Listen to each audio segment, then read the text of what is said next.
All right, moving on to day two, we've got Earth.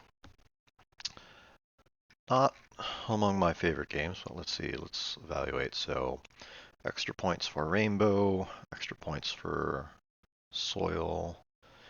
I get Mushrooms, double abilities, uh, no growths and cubes, and 8 mountains. So, mountain mushrooms, doubles. Okay. So green ability is generally pretty good. Um, kind of like this, getting extra soil when you plant red, and considering there's ecosystem that rewards red, or soil, you may want to do a lot of red actions. So let's see if we can go with that theme. Go for the red bonus on the climate, and then see. Bonus for expensive cards, cheap cards, mushrooms, uh, diagonal mushrooms, I guess. I definitely want to go with a mushroom considering you want to get a lot of mushrooms anyways, so I think we'll go with, I'm not sure which one is more points. 4 per, 13 for 4 is about 3 per point. Oh, if we get 5, it's more than 4 per point, so yeah, I think that one. Um, okay, so yeah, mushrooms we want to keep. Uh, Definitely want to keep that one. Stream. So points for a lot of wet. This mushroom is wet. This one gives us more soil. What's the point conversion here? 2 points per. So that's worth it, probably. Get rid of this one. Oh, shoot. Okay.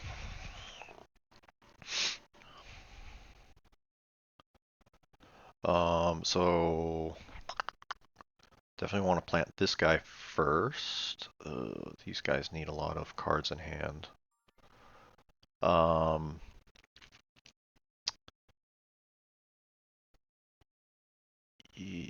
compost or soil?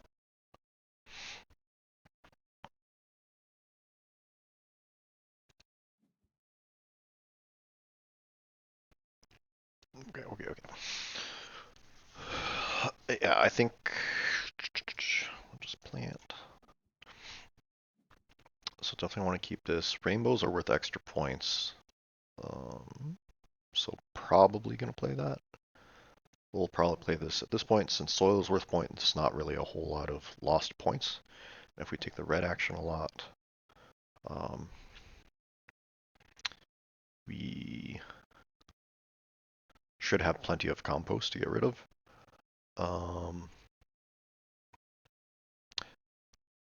Landscapes usually can score a lot of points, so I'll keep an eye on that. Um, I just have to see how many water. Um, oh yeah, we get bonus soil for playing red. Nice. Okay, so now that we've got 8 soil, do we want to keep planting? Uh, no, I think I need to draw more cards right now. All right, with this ability, I get to draw more cards. Oh, no, let's do board first so we can draw cards to see if there's anything we want to get rid of. That's pretty nice if we get um, more cards we want to discard. So we need a lot of card draw to get this going. This is kind of expensive for 0 points. I don't think that's worth it. It's just way too much stuff to be evaluating in this game. It's my issue. Um, but usually, Green abilities are, I think, are generally the best because you get to take those a lot through the game. Um,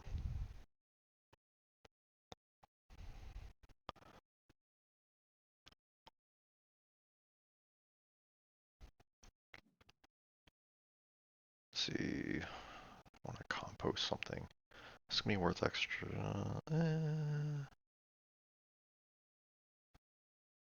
I mean, this is just well, we do end up getting a lot of soil. What do we get? We get 2 soil bonus. So 11 points for 2 rainbows. So I mean, that's an extra 5.5 points. So maybe I don't want to get rid of that. Maybe I do want to play it. So I'll just skip the hand compost. Um, we're getting a lot of soil too.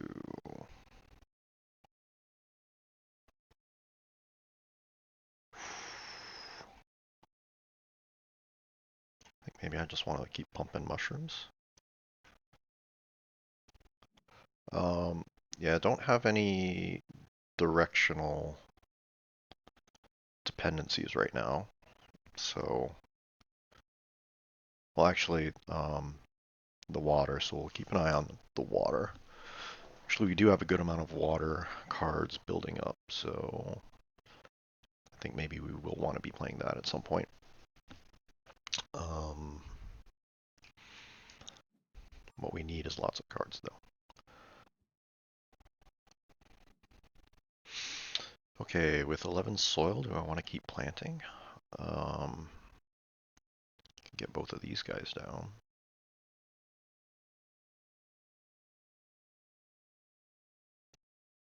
Yeah, why not? And then we'll have 4 mushrooms, so we'll claim that goal. Actually, we'll put it near the bottom. Hand compost, you generally want to be towards the end of your activation in case you get some card draw earlier in the activation. Nice. 4 mushrooms claimed. This is straight up free points. A rainbow is nice, but 8 soil for 1 point. It does generate points though. Uh,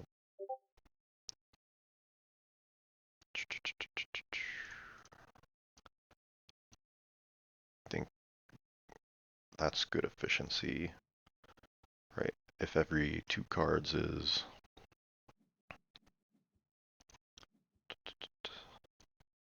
every 2 of these is 11 points, an extra 5.5 points. So like 1 soil for 6.5 points seems like a good value there. Um, yeah, let's just keep gaining soil. Oh, we really need to be drawing more cards because I do want to play all of these. Uh,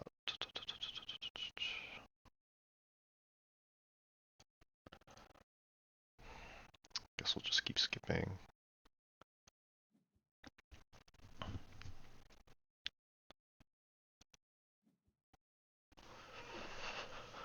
Okay. And keep planting. What else gets me? Double abilities, mountains. Oh, and blanks. Not making a ton of progress. So, what's this get? Growth in cubes, that just gets cube.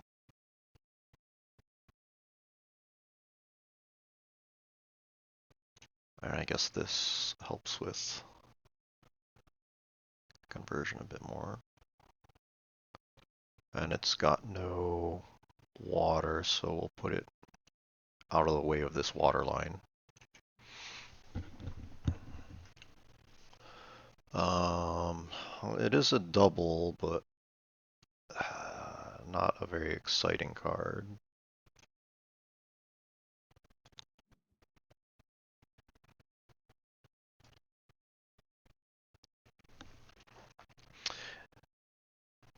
gosh. So the reason I don't love Earth is it's a massive point salad of thinking how much is the card going to score from this ecosystem, how much is it contributing to four goals, your personal ecosystem. It's just way too much to evaluate, and the deck of cards is just huge. Um, I don't know, I don't love it. Um, but yeah, in general, things you want to go for, I think, always be on the lookout for things that give you green abilities. Let's make this bigger.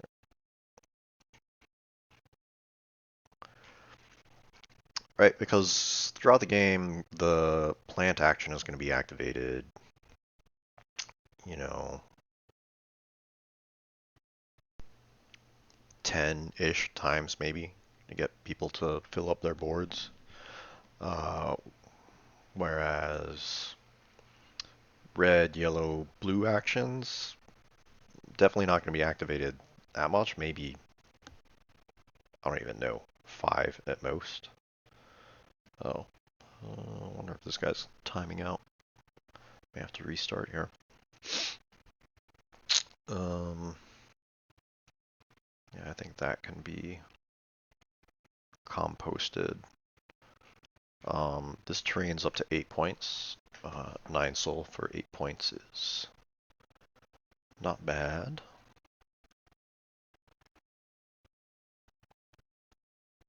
What's compact cards look like?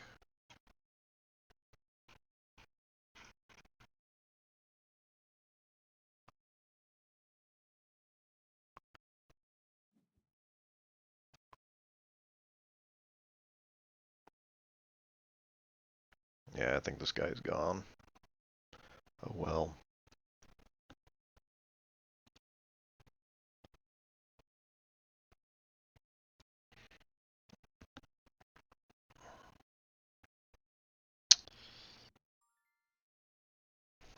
Oh, is he back?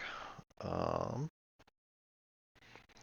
okay, so with 5 soil, not really enough to plant, so just keep composting, I guess.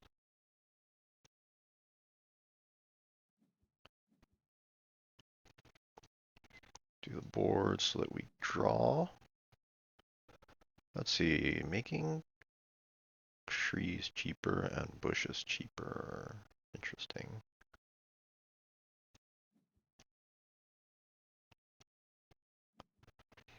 Thing is, do I really want to be playing a lot of trees and bushes? I don't know. Probably not trees. I've got a bush in hand, so might be worth it. Um, skip that for now. Can be gaining some. Well, let's think about this. We'll focus on just one. So one of the objectives is getting a bunch of blanks, right? 8 with nothing. And how are you doing on mountains?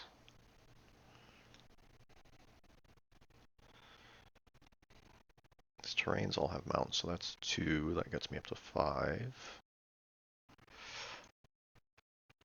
Don't know if I'm going to win that. Although, I'm farther along than the other 2. The double ability one doesn't look great. And we're all... Well, this guy's about to win the no flora ability.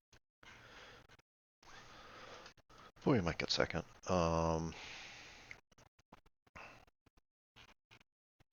What's the conversion? Yeah, soil is straight up worth 2 points, so that's just better. Take soil.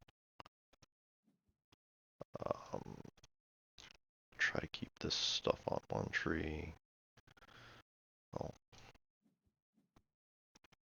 I guess we have to expand.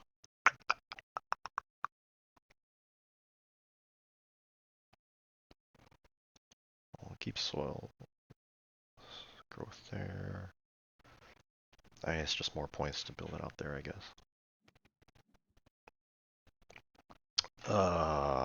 More compost will save that.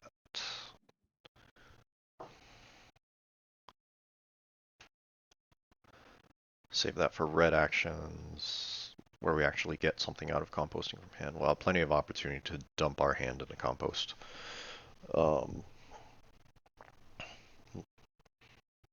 With any red or blue action. So, no rush to dump hand cards in the compost here.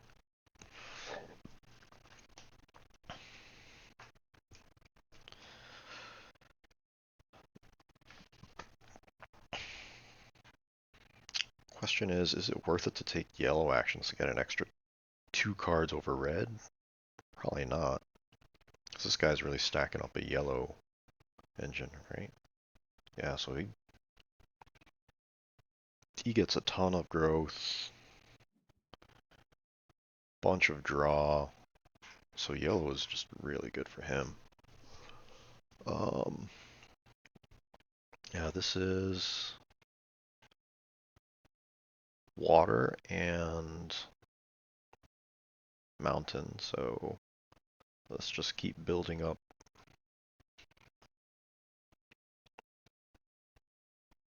points. Yeah, no directional dependency besides the water, so we'll just, yeah, we'll put it down there. Yeah, play this to make bush cheaper later. Let's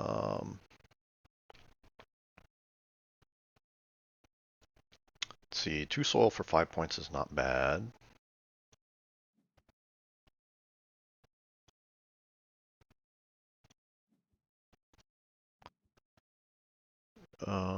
Is it what we really want to play though?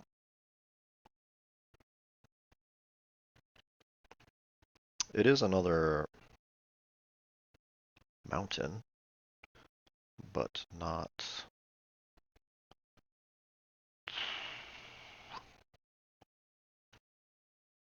water. I mean, we've got plenty of soil. Let's just get stuff on the board. Not water, so we'll keep it on the left side. It does give us a discount on this guy, so why not? And that gets me to 2 rainbows.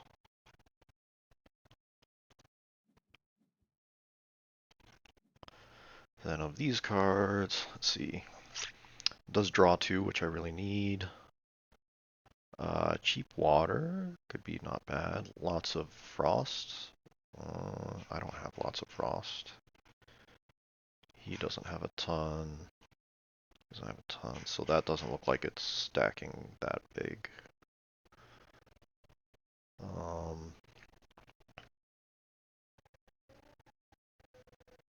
Yeah, I think we just want. I mean, that's not a bad point conversion, but getting cards is something I also need. So it's minus 2 points to get 2 cards, which turns into 2 compost, which is 2 points. So it's getting kind of like a net 0. So let's go with the water pools. Keep stacking up waters to make this stream very valuable. I think that's what I want to go for. Right? Yeah.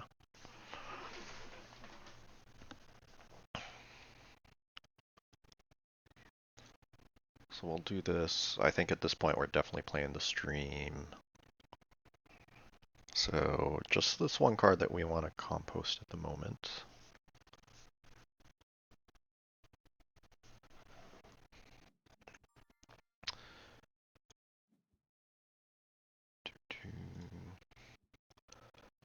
No rush to play this event card. We've got plenty of soil to do all the things we need to do.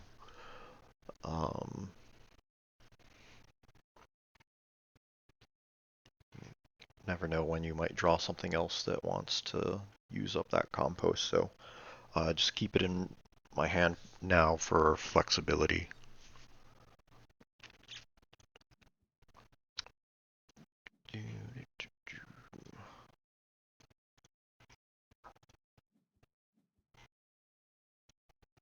Right, yeah, because this card's eating um, a compost every round anyways.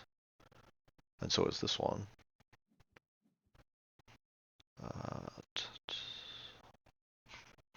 How close are we to the empty 4 of 8? About to go down to 3 of 8. We'll start stacking on this guy because he's got lots of room for both growth and cubes.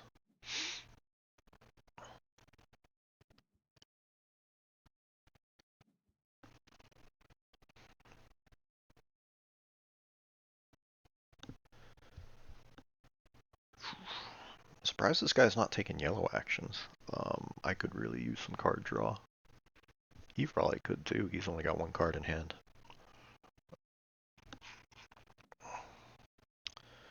How are we doing? I don't know if we're gonna get that one. Awesome. We need cards. Let's do that. Got a bunch of growth. It is a mountain, no water. I mean, 8 points for 0. Yeah, see what I mean? These rainbow cards are just eating up my compost. But I'm getting lots of sprouts and growth out of it, so it's worth it.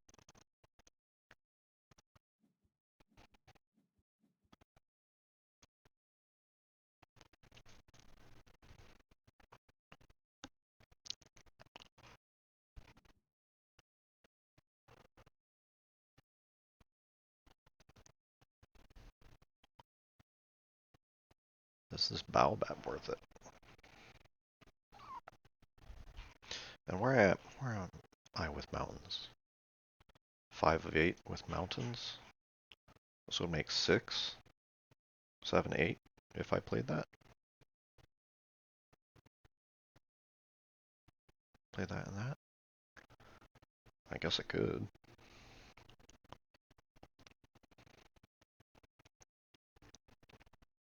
Or do I want to go red because I just want to replenish my compost? Draw a couple more cards. Because these are not really giving me any abilities.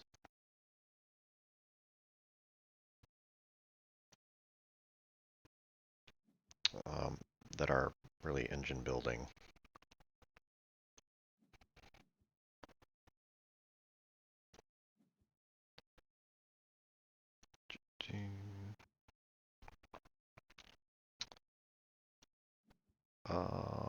Definitely don't love that one.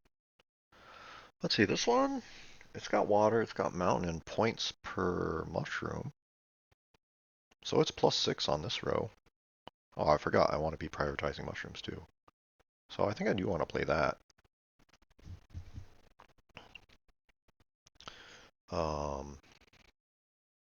This one, I mean, it's got a nice ability, +3 points per turn. Could be discounted as a tree, so I mean, these guys I'm actually all on the fence about now.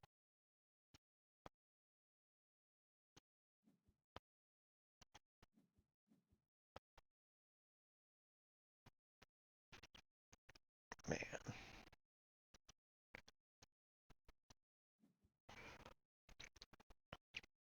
maybe by not planting, I'm just killing my progress on this guy, but I mean, it's less of an impact when first place is already taken. Also falling behind on mountain. Yeah, I got this guy down so we can start generating. Oh, wait.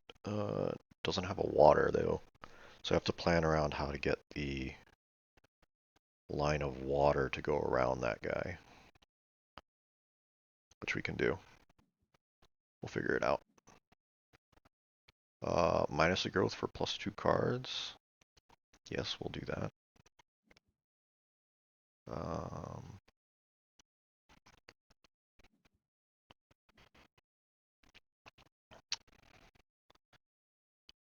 and that's just free points, so we'll do that eventually. This one, it is a double, it is a mushroom, it is water, so yeah, we'll do all that. So I'll probably do water pools next. So if you want to keep a line of water, oh wait, this one does have water. So if we just do the right 2 columns, we could just do that. All right, so you could do stream, water pools, Ram's Head.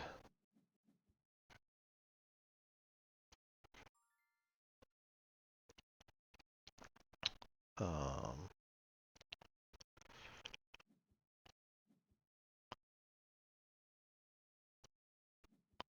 Free soil, always good.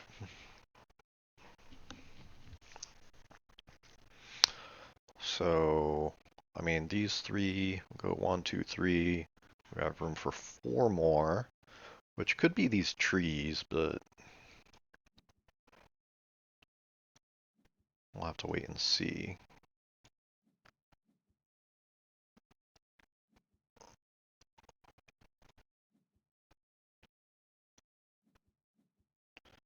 Man, totally out of compost now.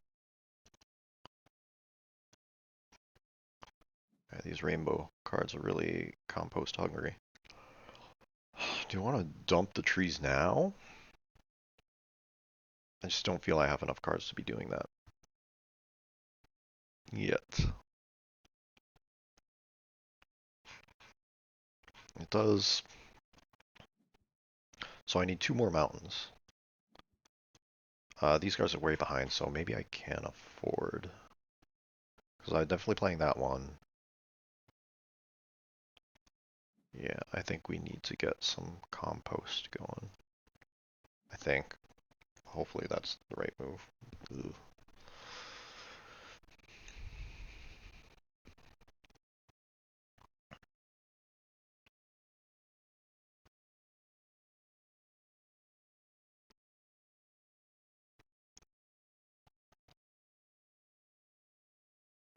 So I think this game's going alright for me, but I never can tell. It's my problem with Earth. Way too many sources of points to imagine doing all that in your head. So yeah, let's go water pools. And then Ram's Head gets a discount. Let's see. Gets a free cube, trades cube for growth. No, I don't want to put it there. I'll put it. Guess it doesn't really matter. Here, I guess.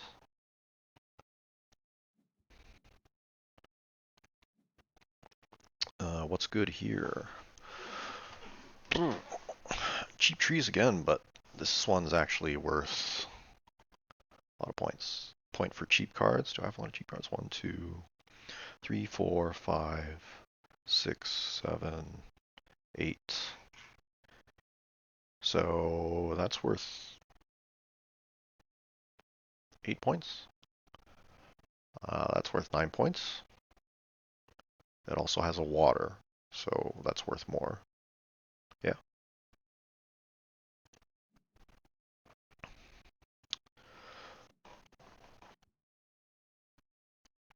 Okay. That one's gone. I think I may not even get that one at all. God, just keep going backwards on that one. Oh, da, da, da. Free soil, always good.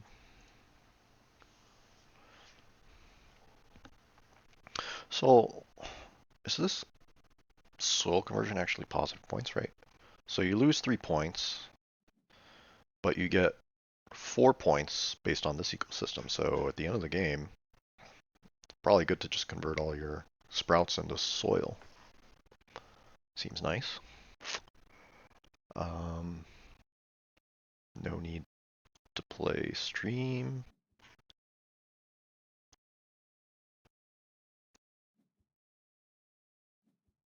That scores us in case we actually draw. 1 point per card in hand. Well, we're struggling to keep cards in hand, so that's worthless.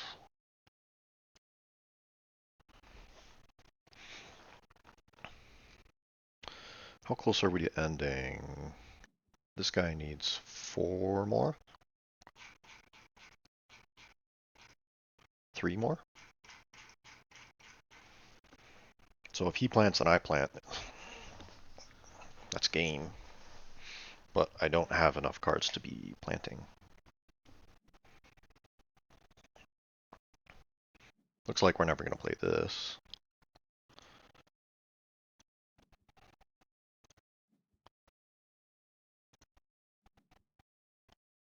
Right, I only have 1 card to plant.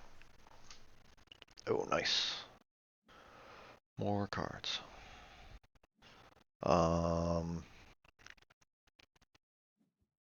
Neither of these look any good though. That's water, so it's worth extra points. This one, it's red, so I get a rebate, but even so, it's not what I need. Um, yeah.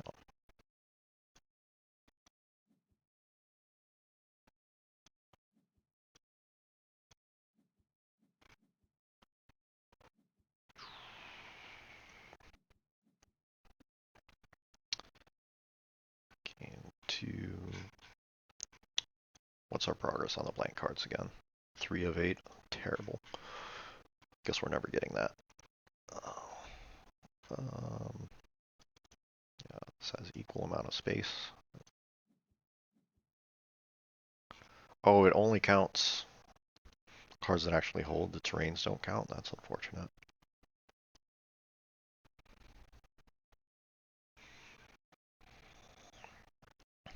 Mm-hmm. Yeah, once again, bunch of cards I don't care to play.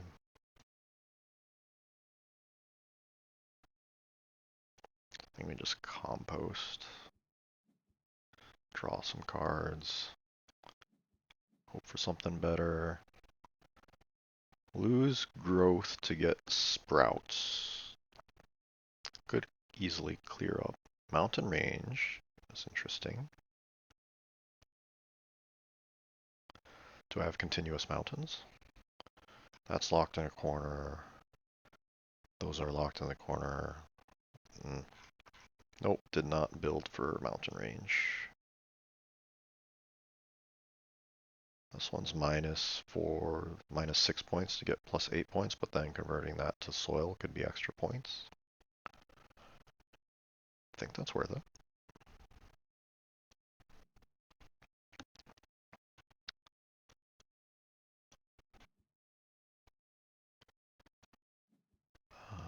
Yeah, that's pretty much dead.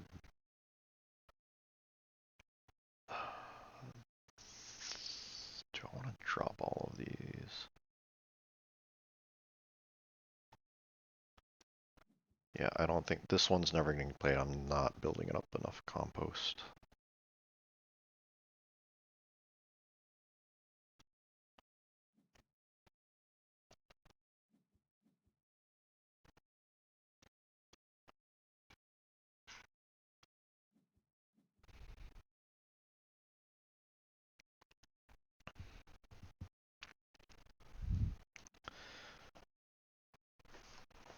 Okay, let's see.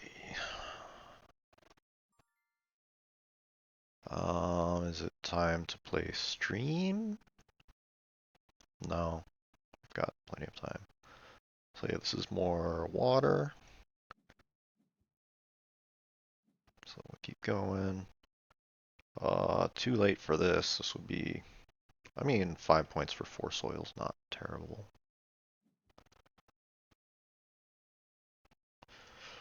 I would have loved to have this in the early game. That would have been so much card draw, which is what I've really been lacking in this game.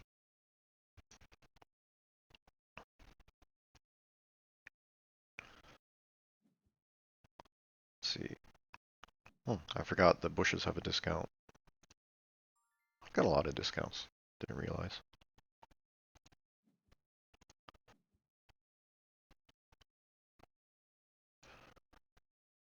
So again, it's just a lot of stuff to keep track of. It's a lot of, right, bushes would have been more valuable. Water, trees. So it looks like he's ending the game. I will have one more turn, but um, a mushroom is extra points.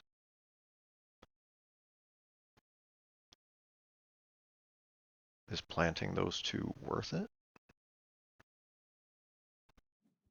Oh, I should have put this down here so that this could get extra points from. Oh well. Might have cost me 3 points if I go with a plant action next round.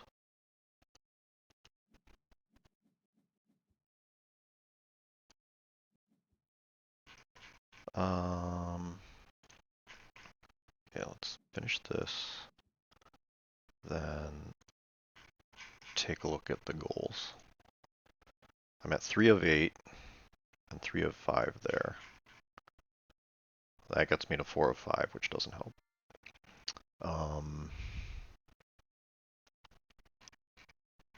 Can I clear up 5 cards?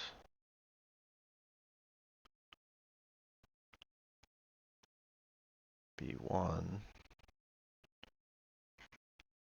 2. Oh, I don't think I can clear up 5 cards to get that goal. Yeah, so I'm not achieving either goal. Does red score any points? It does. He gets to do a lot of composting if I pick red. So I think I just do planting because he can't plant anymore, so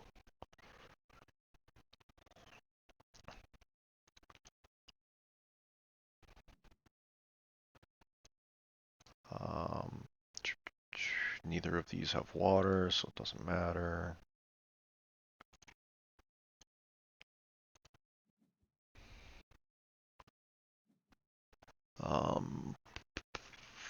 I mean, I can't plant anything else, so none of these matter. Um,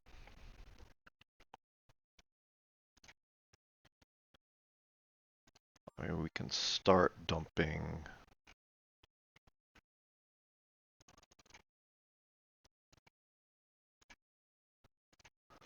that because it's just extra points. That one, lose a compost for 3 sprouts is point positive. Lose 4 growth, which is for 5 points. Lose 7 points to gain 8 points is positive as well.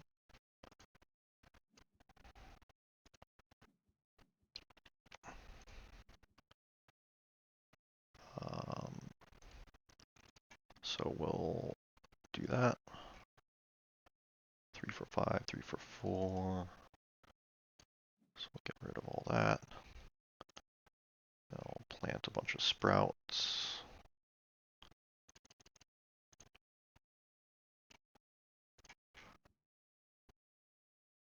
And then just kill sprouts for a bunch of soil. 9 to 6, 1, 2, 3. That's 8.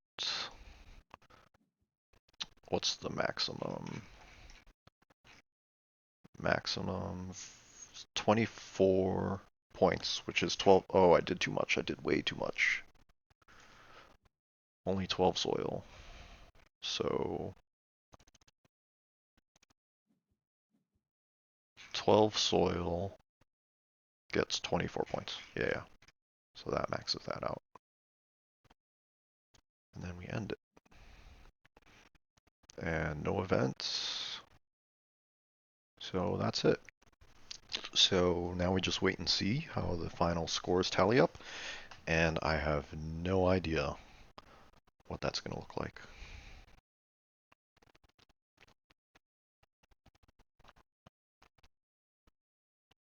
I think it's looking good.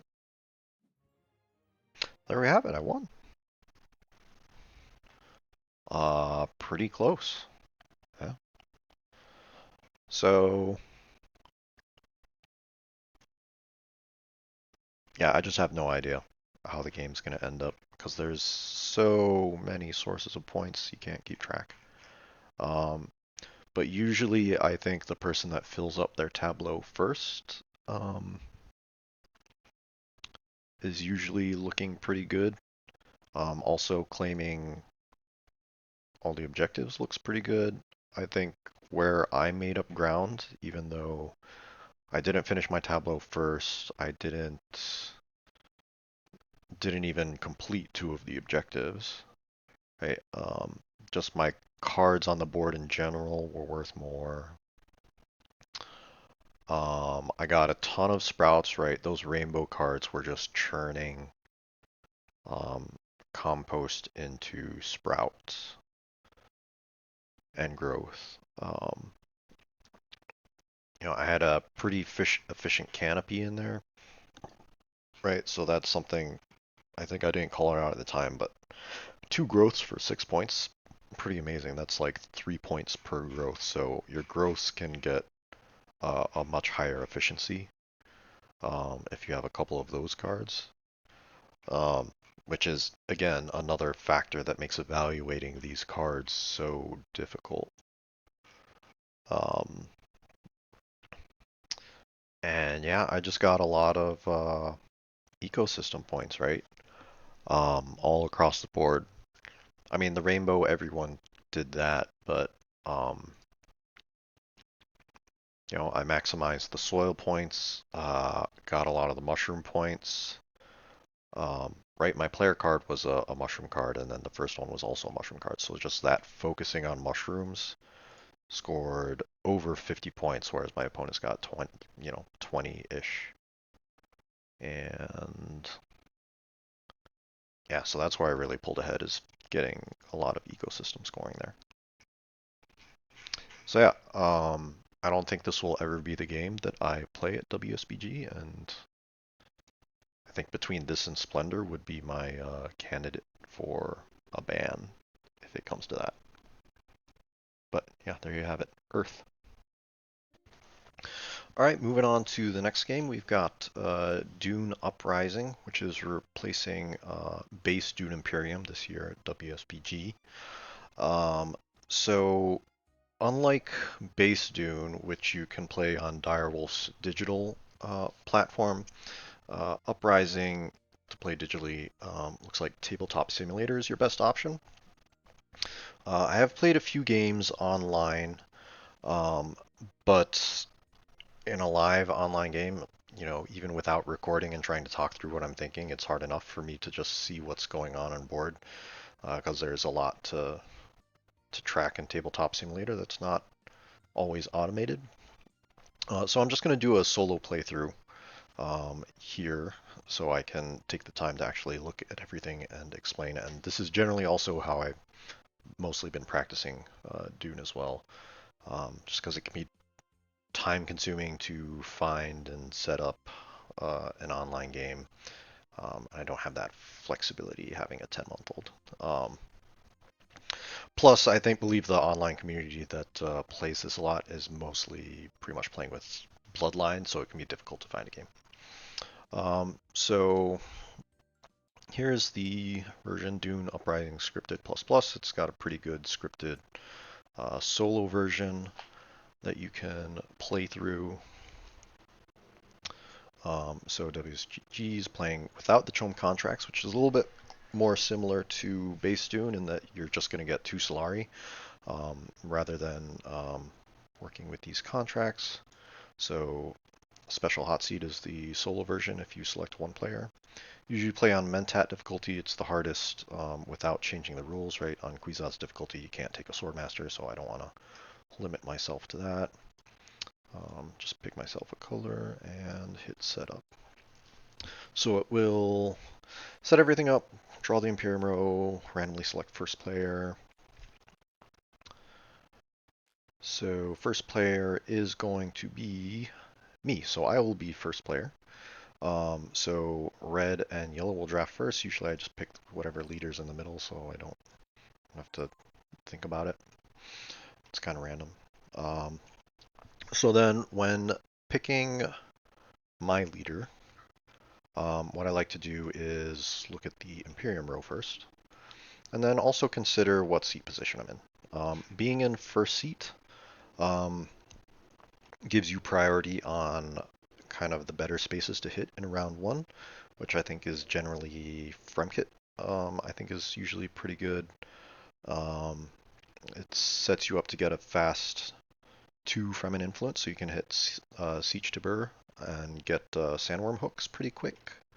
Because I think that's one thing to consider in Uprising versus base. I think combats are a bit more impactful if you get sandworms, because the sandworms double your rewards, and not just for first place, second and 4-player third place as well.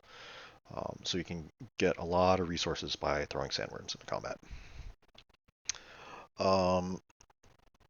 But anyways, looking at the row, a thing I do like about Uprising over base is that I think there aren't a whole lot of bad cards in Uprising.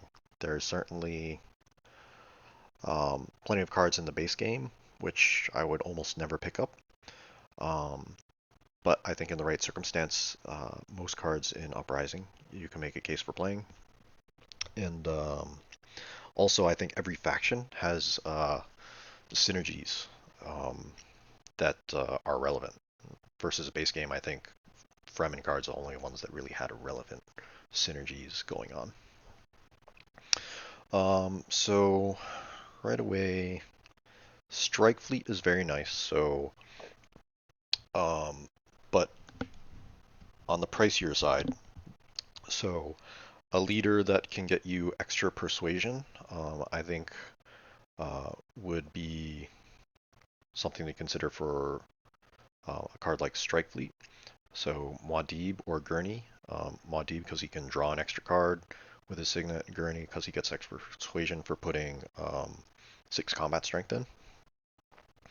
But then also you can consider Princess Irulan if there's a 1 persuasion card in display, which there is, right? So she can use her signet ring to pick that up, which is also extra persuasion. And then I also look for, so we've got double agent here, which is someone to place spies, which can synergize well with other spy leaders, such as Lady Fenring and Staban Tuic, particularly, since he gets pretty good, his abilities have really good synergies with spies. Unfortunately, he does not have a diplomacy card, so if you're considering Staban, usually I'll look for cards that give you faction access as well, which doesn't look that feasible, right? Since Treacherous Maneuver can be difficult to play since you need to trash a card, trash an Emperor card, so you need to find another Emperor card to make that work, and then Space Needle Failure could be good, but also might be a difficult buy in the first round at 5 persuasion. So I don't think I like Staban for this game. So if this was a real game against real people, I don't think I would expect to get Gurney in seat 1. I think he's one of the stronger leaders and easier to play, so I would expect him to go pretty early. Um, and then Muad'Dib is also quite good, and I think you see the trend here. These are both kind of combat focused leaders, right? With Gurney getting a troop, Muad'Dib getting intrigues from sandworms. Um, both very helpful for with combat. Um, but if you're unsure where to go, I think Fade's not a bad choice. I think he's got flexibility in um, a lot of different aspects, right? So he can pull spies for extra swords, he can play spies, he can trash, gets extra spice. So I think he's well-rounded enough that you could pick him in most situations. I haven't played Lady Jessica, so I won't comment on her, but she seems difficult. Irulan, certainly good for deck building since her signet can trash, and then also just picking up extra one cost as a persuasion bump can be nice as well. Fenring, Staban, if you like the spy playstyle, and then Lady Amber, I haven't tried playing as well, but she just doesn't seem that good.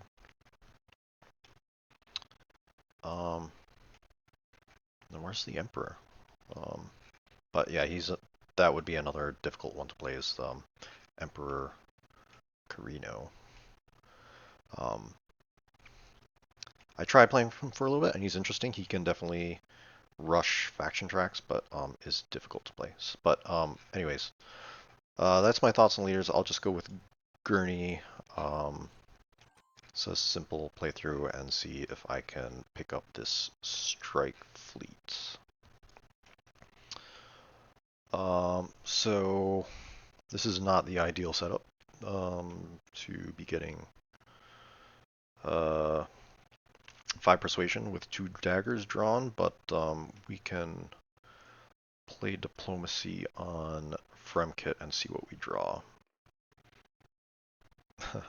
And we draw the other 0 persuasion card. So looks like Strike Fleet round 1 is not happening. But we probably can get the combat.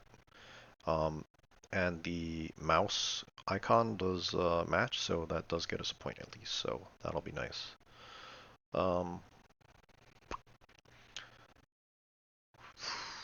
Do we want to put troops in now? I think so. Let's just go ahead and put troops in now.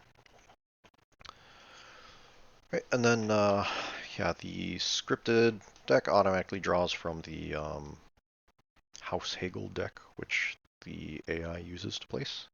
So yellow goes espionage, red can't go to siege, but can go to deliver supplies.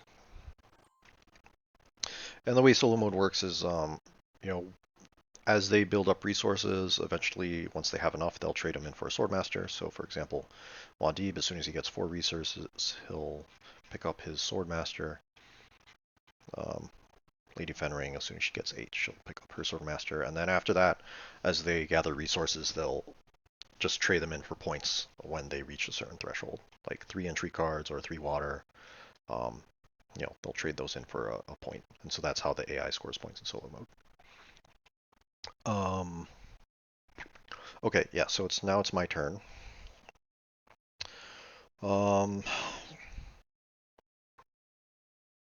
So it's between, do I want to go seek allies or do I want to use my signet ring? If I don't use my signet ring, I miss out on a troop.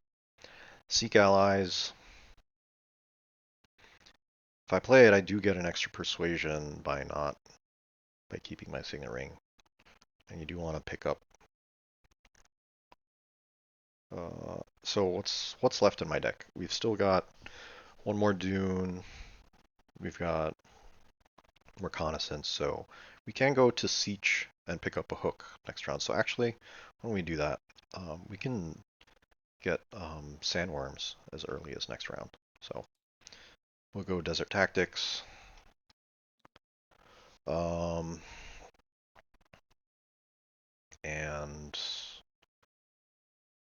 oh, we'll put in, well, let's think about this.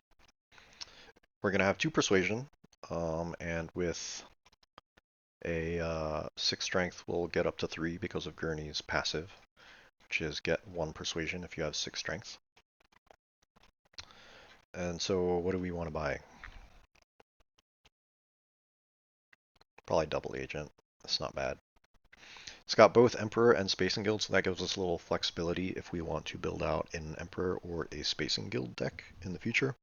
Although ideally, with a combat-focused leader, you would want to build out Fremen, but double agent's not bad in getting to play spies, particularly since it has yellow access.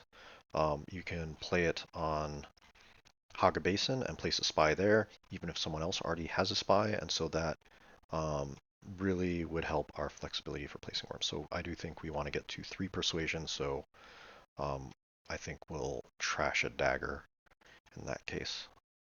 If we didn't care for getting more persuasion, maybe you would consider the Dune, just to secure our place in combat with the extra daggers. And we do want to play troops with only 1 move left. Is 7 enough? Let's just secure it. I mean, it's not. 3 money versus 2 money is not bad. Yeah, let's be a little greedy. Let's sit on 7 strength. So yellow goes Spice Refinery, puts them up to 4, and red does not deploy. So we'll reveal and go ahead and pick up the double agent. And for combat, they only flip 1 sword, so we do end up winning. So the script does automate combat rewards, so it gave us the mouse token for a victory point, and then 2 Solari. And yellow gets 3 Solari, which gives them enough for their 4 resources for their Swordmaster. So another nice thing about Uprising versus base, first person to get a Swordmaster costs them 8, everyone after it only costs them 6. Right, so yellow goes Desert Tactics, red goes Haga Basin. So they're both throwing troops in combat, so I think I will not bother.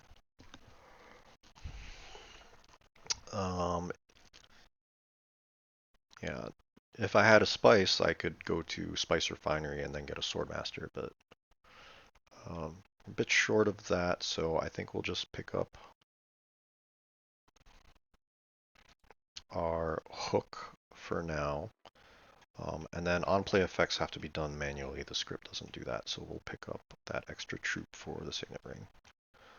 And do we want to? Well, second place is 2 troops, so we could get a good return. And so if we play one of these, we'll have 5 persuasion. With 6 strength, we'll get up to 6. Is there a good 6 buy? Steelgar or Strike Fleet. Either of those would be good pickups. I don't know which one I like more, though. Problem is there's not a whole lot of other Fremen cards on display, but just using Stilgar himself for 2 troops is pretty nice. So yeah, let's go for it. Let's put in 3 troops.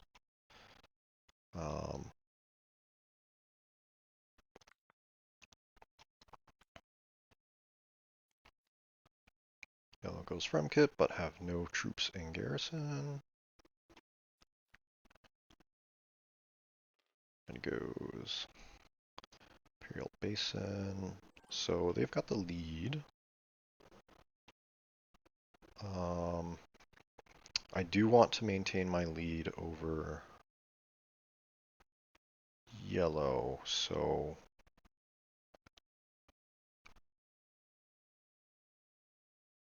maybe I go Arakeen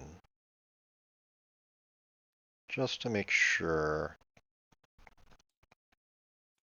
I can at least get second place. Dagger's not a bad draw, though I expect red to flip some amount of swords. Um, so reveal for 6, and we get the Steelgar.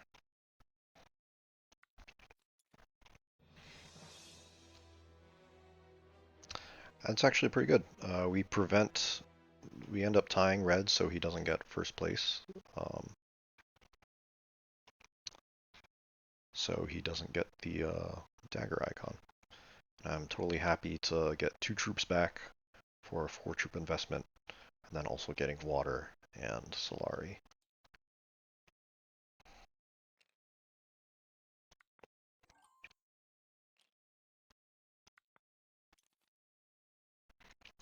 Alright, next round, red goes first. We do draw our Steelgar.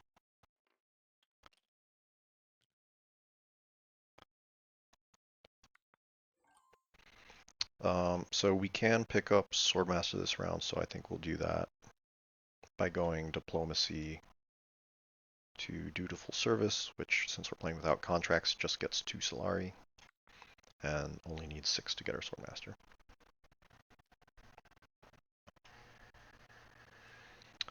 Yellow goes Research Station to throw in 2 troops. Red goes Espionage. And we've got Double Agent to go for Swordmaster.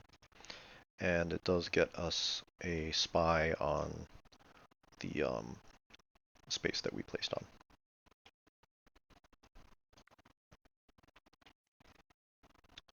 Yellow. So the AI in solo mode will not go to the spice fields if there is no bonus spice. They'll just skip over it. Red goes Desert Tactics, throws in more troops.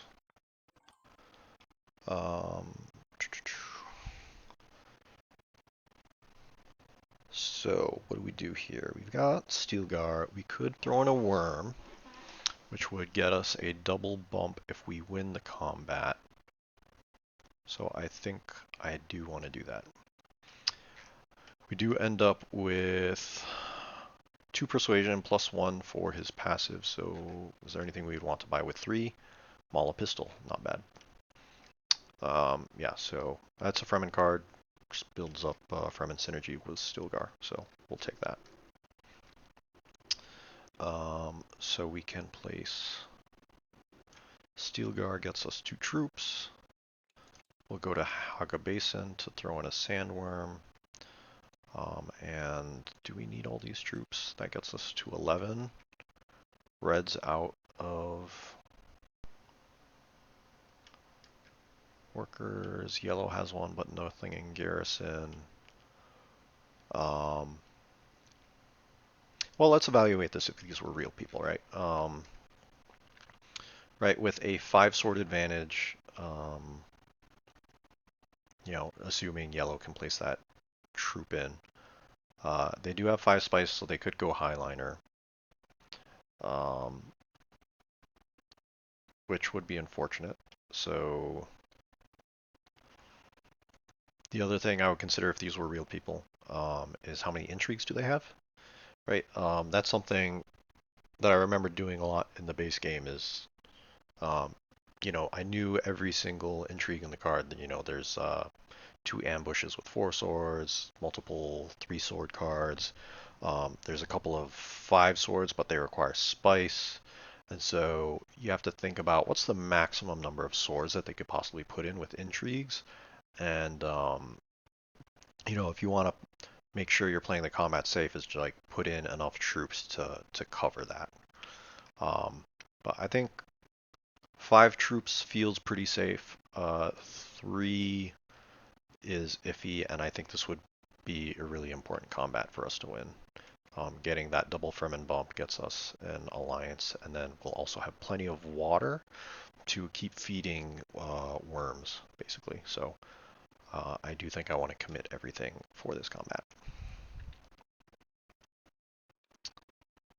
Right, so looks like the AI did flip deliver supplies. I guess they don't go to Highliner on this card until level 3 combats. Yeah, time for reveal. With that 1 persuasion bonus from the passive, we're at 3, so we can buy Mala Pistol.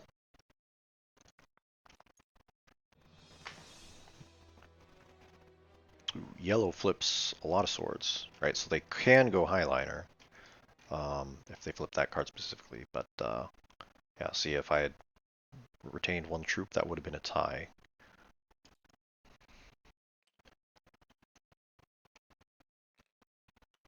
Yep, so now we got the Fremen Alliance and a ton of water, which we can spend on more worms. Right, and then the AI, you know, gets up to 7 spice, trades it in for a point.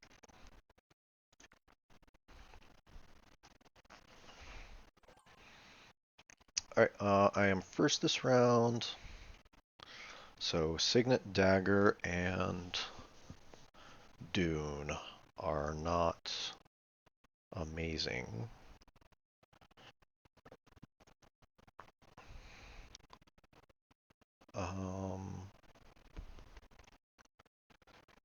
Could... So if we win this combat with worms, we'll get 2 water back, so I think it's worth it to go Deep Desert.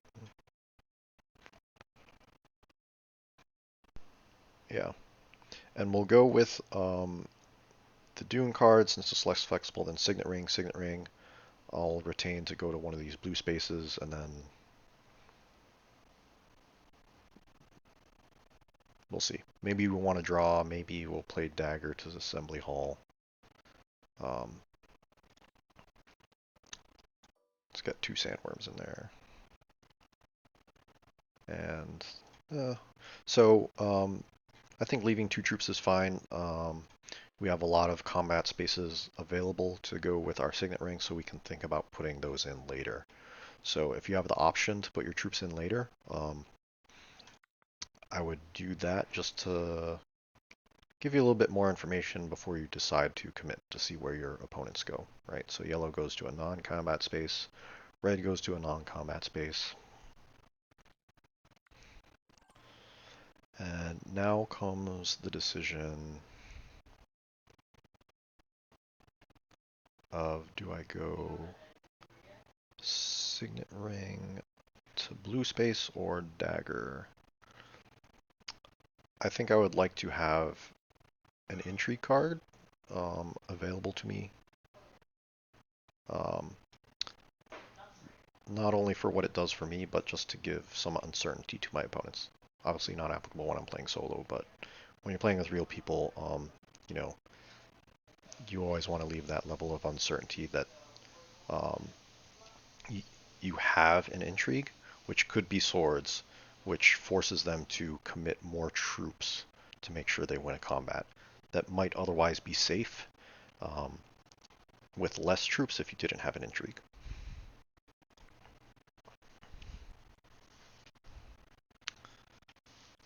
So yellow places a spy, got a sport again, a non-combat space, so AI is going to a lot of non-combat spaces.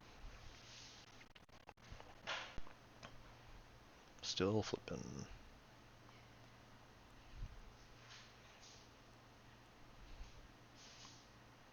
Finally, it's a combat space, commits 2 troops. So 2 is not a wide enough margin, so I'll probably go and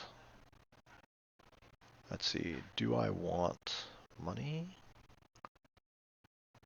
Do I want more water? So first off, Signet ability does get me a troop, and since I'm the only one with the hook, maybe I do want to just blow up the wall now, so that I can keep pumping worms in the future. And I think winning by a margin of 6, 4 if he puts that troop in. I mean, he could go research station and put in more, so yeah, let's just keep trying to secure that victory.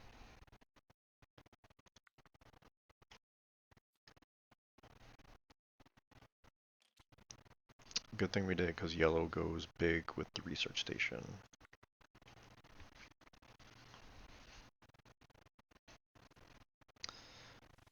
Then they're reshuffling.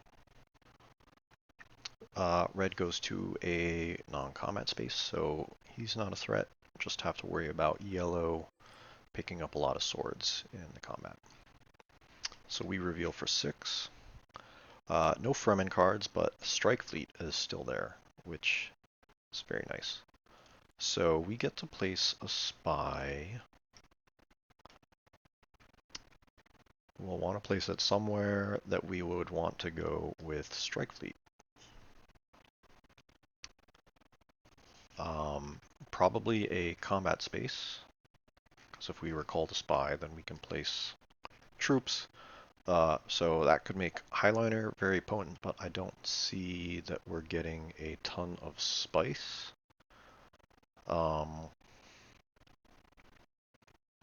So maybe we just go...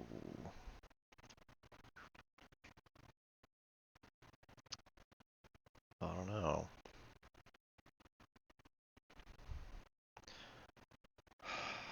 There's already spy on Fremen, so can't do that. These are non-combat spaces, so I don't love those options either. Highliner, like I said, I don't know where we're getting the spice to do that, so maybe we just put it on Haga so we have the option to be placing worms, I guess.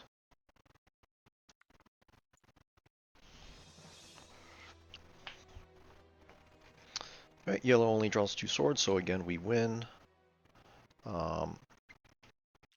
So we get the mouse token for a point, we get 4 Solari, 2 more water, and we can trash 2. So let's look through our discard. And so when you're thinking about what to trash, you got to think about what cards have you picked up in your deck already. So I picked up Mala Pistol and Stilgar, which go to blue and yellow. Double Agent also goes to blue and yellow. So I think trashing Dunes and Reconnaissances makes sense. And then since we've already got our Swordmaster, we don't really need to go to green that much anymore. Although with the Solari we picked up from that combat, we could hit up High Council. I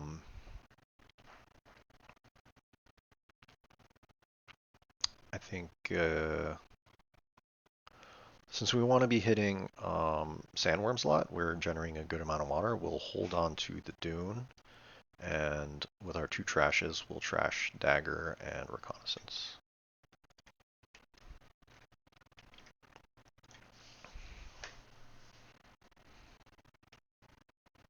And then yellow picks up Spice and Water. So not a great reward for AI because they don't get to make use of the trash. Okay, next round. Yellow goes first. Deliver supplies. Then red goes to secrets. They get an alliance. Okay. So what do we want to do? We do have a double agent. We have Mala Pistol and Signet Ring. Oh man, and we've got a bunch of dunes.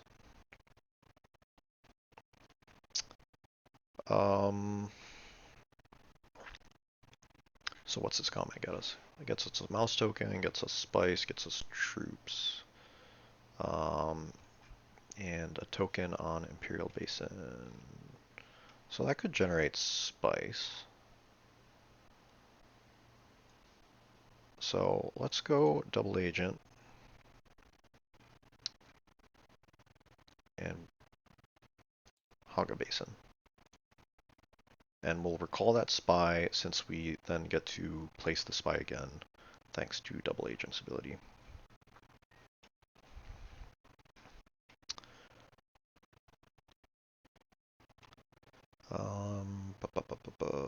And we don't have any troops in garrison, so I guess that's it.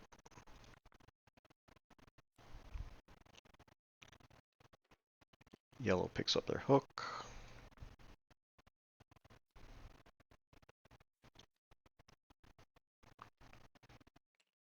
Red puts some troops in as well.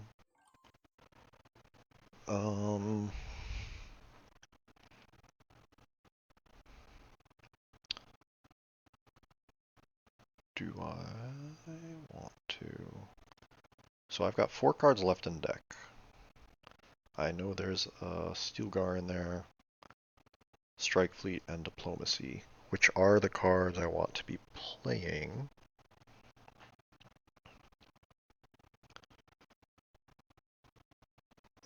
So I've got plenty of water, so I'm debating, do I want to go Research Station?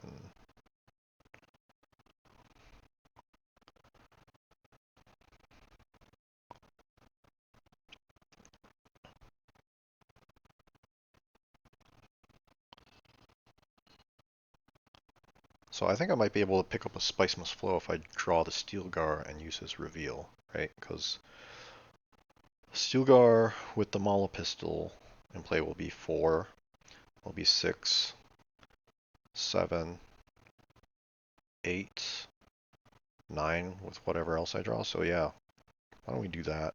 Pick up a Spice Must Flow this round.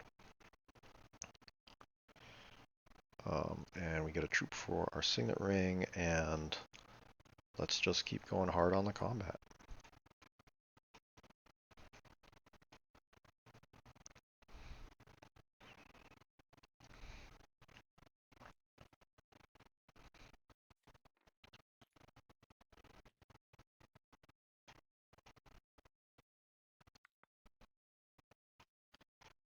They want Espionage. There goes Sardaukar, so they're not putting any other troops in combat, so the win is looking pretty safe for me.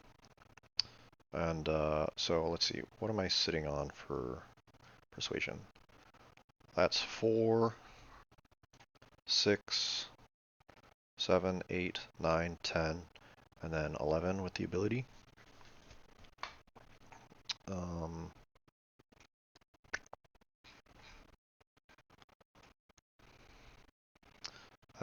So Diplomacy is a card that I would like to play, so I don't think I want to draw, so I won't play the Mala Pistol. Strike Fleet.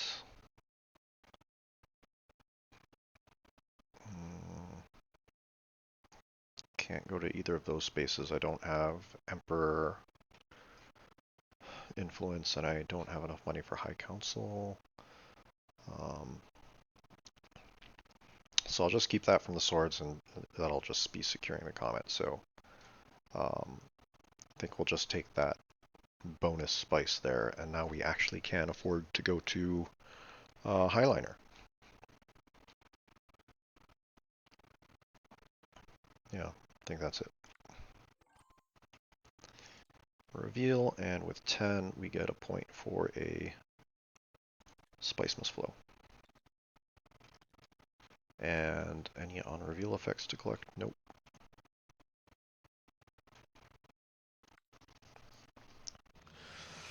And combat. So they didn't tie, so yellow does get a second place there. And I also get spice for that, so I could go Espionage, place a spy on Highliner, and then next time Strike Fleet comes around, I could go there for a big win. So yeah, 2 troops in garrison, 4 spice, mouse token, and more spice generation on Imperial Basin.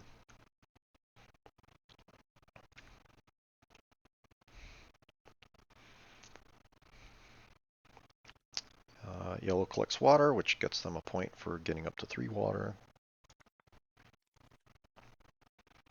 Moving on to round 6.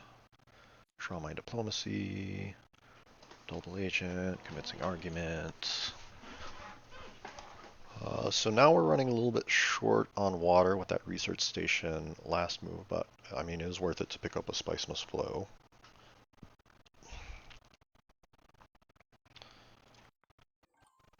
Let's see, they went Spice Refinery. I could go What's gonna pick me up a point? So what's this combat? This combat's not too important. It's the only consideration is that getting troops back is a good return on investment. I don't really care about Solari that much anymore. I'm gonna go dutiful service just to get my Emperor influence point.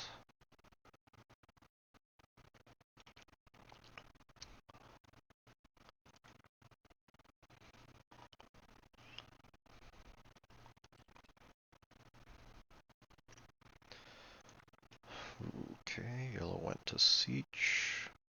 Espionage. Oh, I forgot about the espionage play. Yeah, I need to get a spy on a faction bump to make Strike Fleet effective. So that's a mistake. Double agent. Well, let's see here. I could draw. So if I pick up High Council, that's 2 persuasion. These convincing arguments get me to 6. And then that's 7. And then I could draw with this. I could draw with this by recalling a spy. And then he just replaces that spy for going there.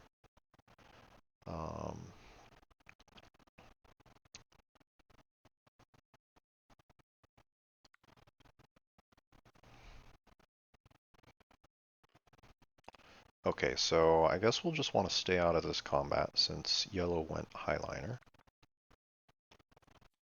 Because second place does nothing for us. I don't care for the Solari, and I'm going to have to spend more than 1 troop to get a troop back.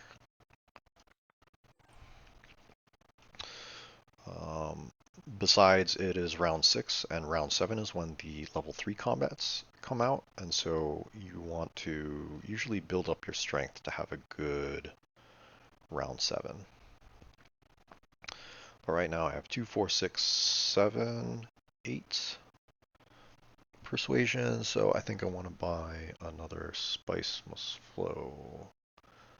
So I think we'll just go Arakeen to try and guarantee that. But is there anything here that I wouldn't want to draw?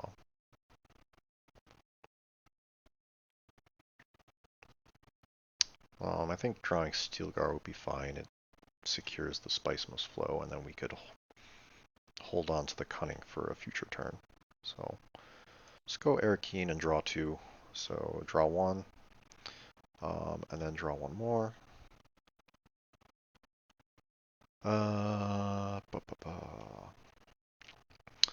So 2, 4, 6, 7, 8.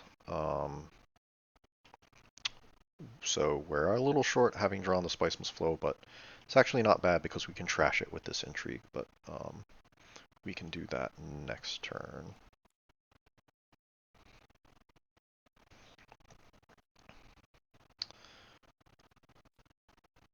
Flipping through. Okay, now yellow is threatening our Fremen alliance, which is a little bit concerning. So before we reveal, we can play this and spend a spice to draw a card and trash a card. Trash the Spice Must Flow so it doesn't clog up our deck, and now Steelgar gets us plenty of persuasion. Buy another Spice Must Flow for a point, and still have 3 left over.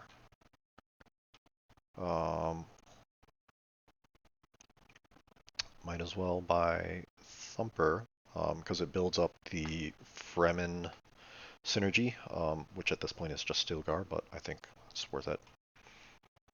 Desert Power would be a nice pickup, but it's getting kind of late in the game. Public Spectacle, also a very nice card, right? If you place a spy in a faction space, then recall that spy, that's a double bump,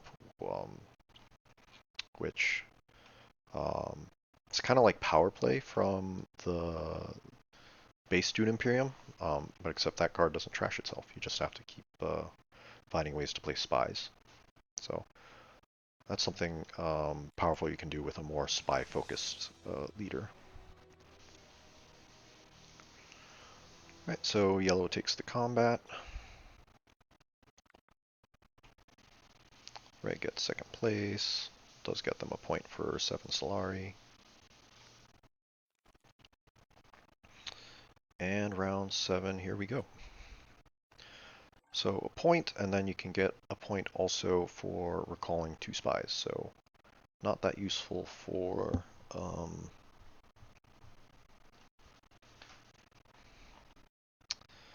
oh boy,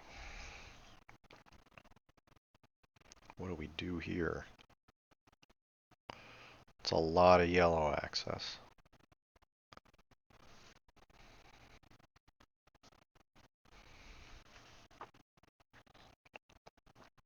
So these are the kind of hands you don't love to see.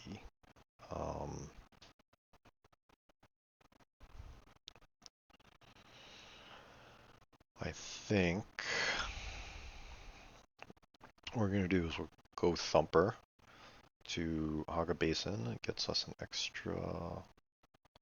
Well, actually, no. Let's go Strike Fleet because we can.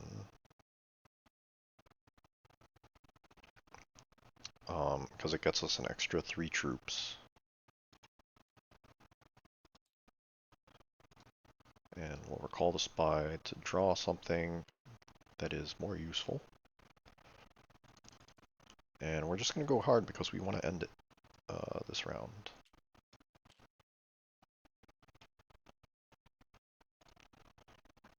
Okay. And I think we'll go Diplomacy to... Well, actually, no. So yeah, we got 3 troops, put them all in. And yeah, that's it. So a double reward gets us 2 points, which gets us to 9. The dagger doesn't get us a point, but if we recall 2 spies, that'll get us our 3rd point to get to 10 to end the game. Yellow goes gather support. How do they get a troop in? Oh, is this a fight over Arakeen, which they have the flag for? Okay. So they had a bonus troop already in the fight. So I think what I'm going to do here...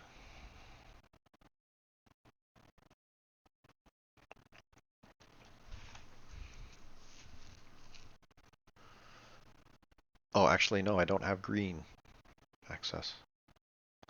Yeah, I was thinking of going accept contract to just play one of these yellow tokens and then hitting Imperial Privilege, which is kind of like Mentat from the base game. But that seems kind of pointless because I don't have an intrigue to cycle. And I'd basically just be spending 2 actions to get 1 action back, although I would draw 2. So I think we'll just go... Well, I still need something to do with these yellow cards. And with no water, I can't go to Deep Desert. So I might just go to accept contract anyways. Actually, no, I could go shipping. And... Whew. Yeah, I think we'll go espionage to make sure that we have 2 spies to pull when we win. We'll place a spy here, just in case for some reason the game doesn't end. I can potentially strike fleet there in the future, I guess. Yeah. And then I think with our last move, we'll go to shipping to get a Bene Gesserit bump, since our Fremen alliance just got stolen.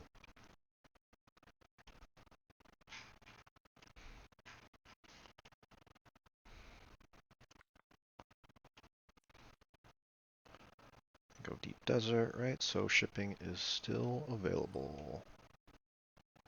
Do I want to draw a card? No. 5. So what's left? Gurney would be Would Gurney be a good pickup? 6. So Gurney would let us buy a spice. Signet Ring doesn't do anything. That's just 1 persuasion. Convincing arguments would be 2 persuasion. So there's 2 conversing arguments. There's Signet Ring, there's Gurney, and what's the last card? I'm not sure. But does 1 or 2 persuasion get me anything if I played Mala Pistol? So I've got 1, 2, 3, 4, 5, 6. So 2 persuasion doesn't do anything for me. I would need at least 3, which only Stilgar would get me. So I think I'll just hold on to the Mala Pistol for the extra sword. Well, I mean, that's the question. Is 1 more sword important, or a 1 in 5 chance of drawing Steelguard, which gets me a Spice Must Flow? What is the 5th card? Double Agent. So, I mean, 20% chance to do nothing, or basically no effect, 20% chance to get a Spice Must Flow, and then 60% chance of losing a sword. Is there anything else worth buying? Oh, I could buy that, which would get me a spy.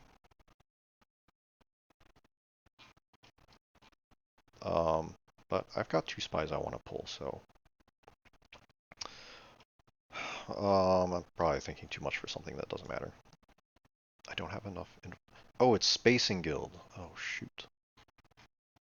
Oh shoot, I can't do that. Well then, I guess I have to hope to draw Steelgar, right? So I can't do anything with these. Yeah, so let's draw 2, right? Can't go there. Money doesn't do anything. Could get an extra troop. No. Nope, let's go for Steelgar. That doesn't do it. There's a Steelgar. And actually, drawing 2 does get me the persuasion anyways, even if I drew something else. Should have thought about that. Oh well. But yeah, I can't put troops in.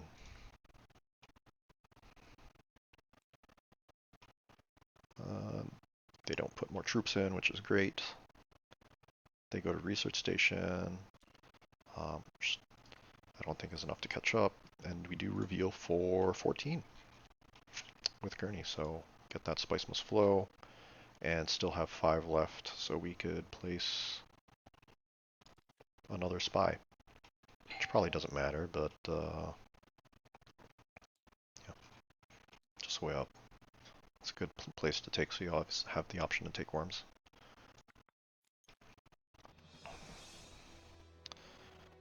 And they draw for swords. Whew, stay just ahead of yellow. Nice. So 2 points, and then we can pull 2 spies. Have to do that manually to take that extra point.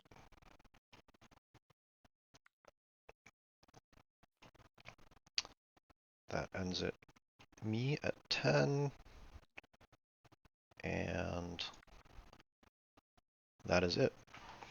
I win 10 to 8 to 7 in solo in round 7, and so I think that's typically, I think that's usually typical for games to end on round 7 or 8, particularly because round 7 is when the valuable combats come out, right? So if someone wins that with a worm, that's 2 to 4 points, which is usually enough to get people towards the end of the game. So,